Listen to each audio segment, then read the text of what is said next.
ভালোবাসার মতো সুন্দর অনুভূতি এই পৃথিবীতে আর দ্বিতীয় নেই।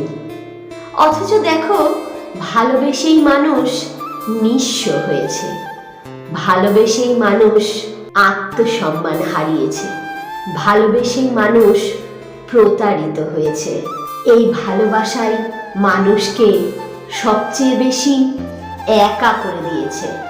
তারপরেও মানুষ ভালোবাসে, কাছে আসে, একসাথে থাকে, একসাথে পথ চলার অঙ্গীকার করে, আর তারপর ছেড়ে চলে যাওয়ার পর তার স্মৃতিগুলো স্মৃতি মাখা হয়ে মনের কোঠরে গেঁথে থাকে, বেঁচে থাকে মনের মণিকোঠায় সেই জমানো স্মৃতি।